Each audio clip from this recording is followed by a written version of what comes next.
Sir, baka makita tayo ni Ma. Mamaya pa yun. Kasama niya si Mama. Sir, kailan po ba tayo aalis dito? Ayoko na sa bahay na to. Magpakalayo-layo na tayo.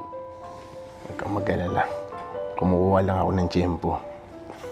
After nun, magbubuhay rin ka na. Promise mo yan, ha? Oo naman. Promise ko sa'yo yan. Ano, tara na. Baka dumating pa yung mom mo. Sige, tara.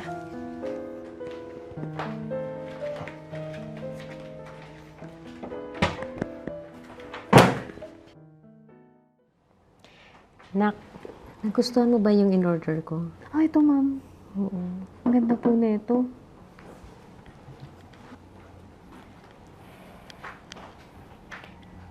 Nak, bakit ganyan yung manamit yung kasambahay nyo? Hindi ka ba natatakot na baka mamaya ahasin niya yung asawa mo? Ma, okay lang naman po yan. Saka, maayos at masino pong magtrabaho si Gina. Basta hindi po niya napapabayaan ang trabaho niya, wala pong problema sa akin yun. Ganun ba, Nak? Paano kung yung asawa mo magkagusto sa kanya? Ma, ano ka po ba? Malaki po tiwala ko kay Adrian at hindi niya po ko lulukuhin. Basta, Nak, pinagsasabihan lang kita. Yung in-order ko nga pala sa'yo, bagay yun. Para naman magbago yung style mo. Nalulosyang ka na eh. Ayusin mo nga yung sarili mo.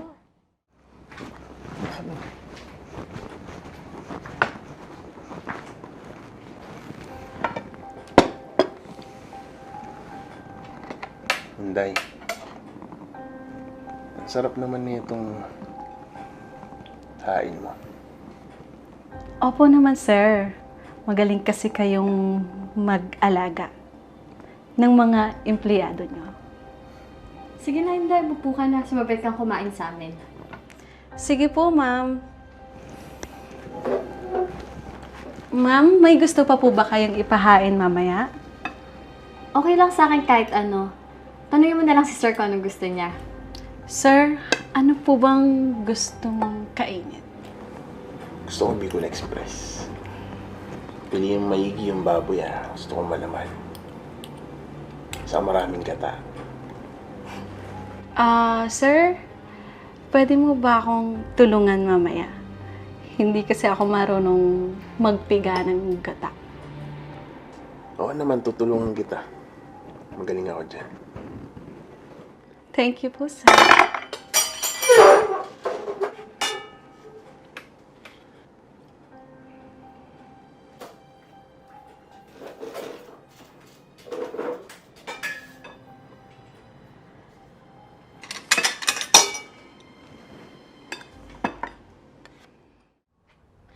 Honey?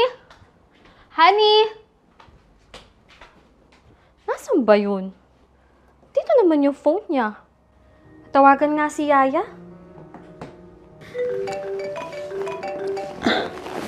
Wait lang, sir. Tumatawag si ma'am.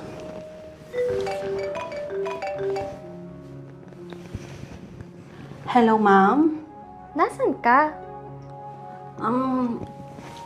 Nandito po sa toilet, ma'am. Masakit po kasi yung tiyan ko.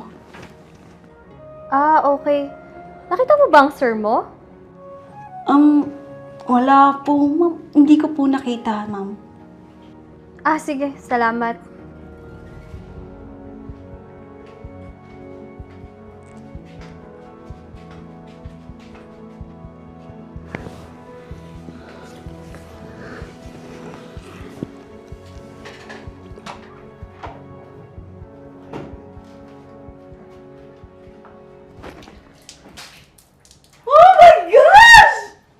Anitana, Mga hayop kayo? Sinasabi ko na nga ba, nandyan lang kayo?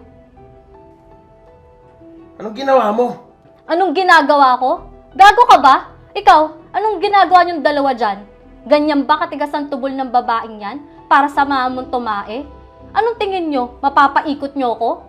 Ayaw na sa'yo ng asawa mo! Kasi losyang ka na! Tingnan mo nga sarili mo! Aba, Nasisira ulo ka ba? Ikaw na nga yung nakasira ng relasyon. Ikaw pa yung nagmamatapang. Tumigil ka na! Masasaktan ka sa akin. Kaya ayaw na sa'yo ng asawa mo. Di hamak na mas maganda at sexy ako sa'yo. Tingnan mo nga ang sarili mo. Honey, palayasin mo na nga isang pit na yan. Hindi ako lalayas dito. Kasi pinag-impake ko na kayo. Kayo dapat ang umalis. Kasi pamamahay ko to. Aalis na talaga ako. Kasi sawang-sawa na ako sa'yo. Sige, magsilayas kayo. Mga ahas kayo.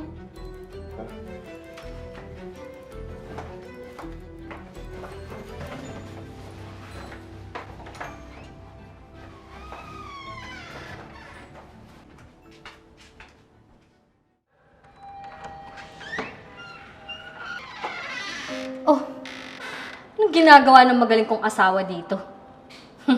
Huhulaan ko. Wala ka ng pera, no? At iniwan ka na ng kirida mo. Han, sana matanggap mo pa ako. Sana mapatawad mo pa ako sa mga pagkakamali ko. Pangako ko, Han, magbabago na ako. Saka, naakit lang naman ako sa kanya sa pangakit niya. Saka, lalaki lang din naman ako. May kahinaan din. Bullshit ng dahilan mo?